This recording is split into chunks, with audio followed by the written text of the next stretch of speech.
Hai, perkenalkan nama saya Jessie Valencia dengan MPM 1941177 yang membahas tentang latar belakang dari PT Santek Teknologi Industri Batam. Nah, di zaman sekarang ini seperti yang kita tahu itu manusia itu tidak bisa dipisahkan dengan penggunaan teknologi dan plastik. Sekitar 60% keperluan untuk sehari-hari itu terbuat dari plastik. Di era teknologi saat ini sangat mudah bagi manusia dalam melakukan pekerjaan yang ada. Dengan kepintaran yang mereka punya, manusia itu bisa menciptakan mesin untuk memproduksi produk yang mereka inginkan.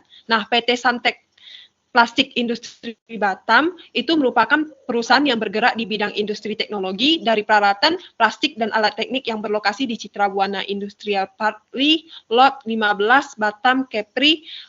Perusahaan ini juga sangat menarik karena banyak departemen dan informasi-informasi yang dapat diulas.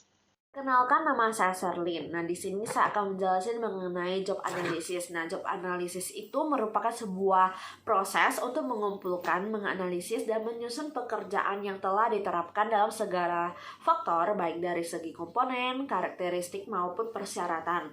Nah, proses ini juga membahas memungkinkan organisasi untuk memilih karyawan yang sesuai dengan kondisi dan spesifikasi yang telah mereka terapkan melalui deskripsi pekerjaan dan spesifikasi pekerjaan.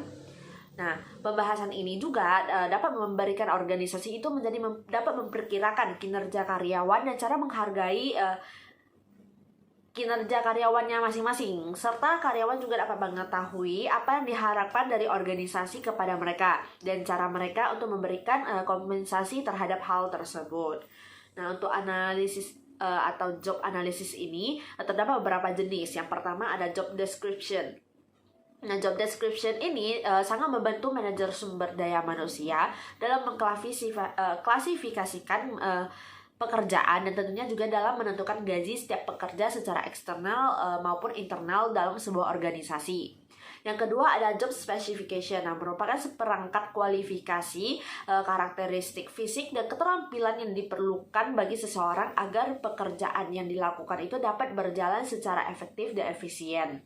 Lalu spesifikasi ini juga mencakup segala aspek pribadi, pendidikan latar belakang, pengetahuan dan juga kemampuan seseorang.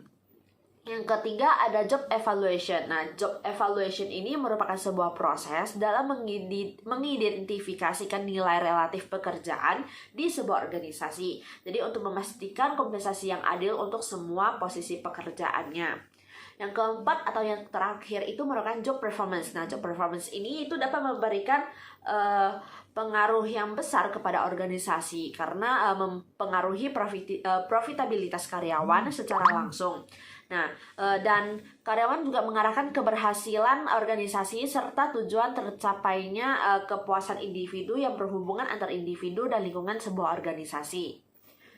Nah, selanjutnya merupakan analisis kebutuhan pelatihan. Nah, kebutuhan pelatihan ini merupakan sebuah penyusunan rencana dalam pengembangan kompetensi yang dilakukan melalui beberapa tahap seperti menginventarisasi jenis kompetensi yang perlu dikembangkan, lalu memastikan rencana pengembangan kompetensi ini dan validasi kebutuhan perancangan pengembangan kompetensi. Nah, selanjutnya ada penilaian kinerja. Nah, penilaian kinerja ini merupakan sebuah sistem yang digunakan organisasi untuk melakukan penilaian keterampilan terhadap karyawan dan mengidentifikasi keahlian seseorang dengan dasar meningkatkan komitmen mereka. Jadi penilaian kinerja ini dapat membantu sebuah organisasi itu mencapai tujuan dan meningkatkan performa kerja seseorang. Untuk penilaian kinerja ini dibagi menjadi beberapa jenis. Ya, yang pertama ada behavior approach. Nah, behavior approach ini merupakan pendekatan yang menunjukkan langsung perilaku seseorang terhadap pekerjaannya, yang menjelaskan perilaku tersebut termasuk skala penilaian dan bervariasi disesuai dengan pekerjaan yang akan dinilai.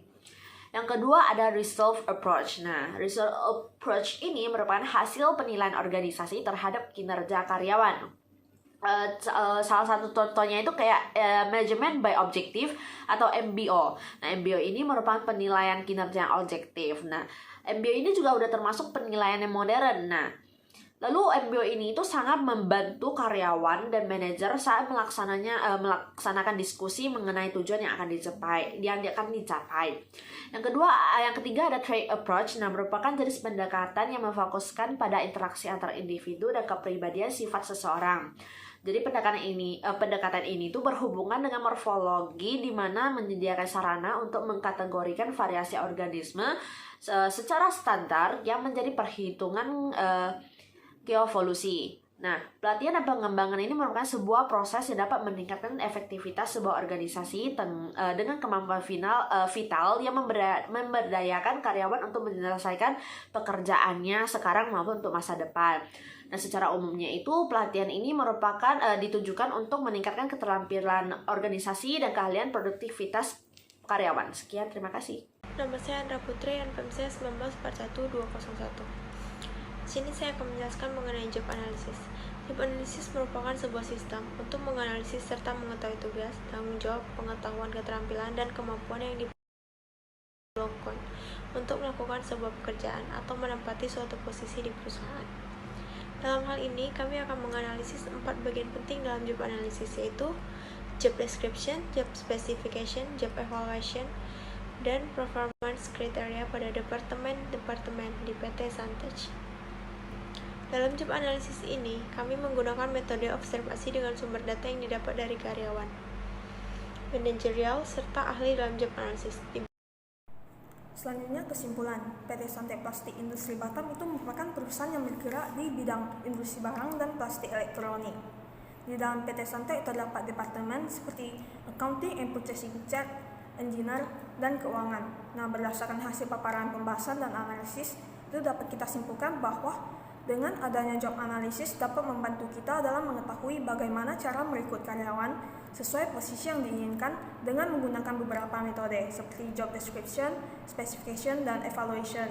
Dan dengan adanya beberapa metode tersebut, kita bisa mengetahui bahwa seberapa kemampuan seseorang di dalam perusahaan, dan kita juga bisa memberikan reward kepada karyawan yang memiliki kinerja karyawan yang bagus. Selanjutnya, saran bagi perusahaan itu yang pertama melakukan penilaian terhadap kinerja karyawan agar dapat menghindari hal-hal yang dapat membuat kerugian terhadap suatu perusahaan.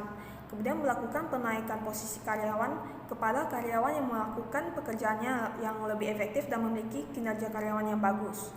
Kemudian bagi pembaca dapat dijadikan laporan sebagai pengarahan untuk menilai kinerja karyawan pada suatu perusahaan.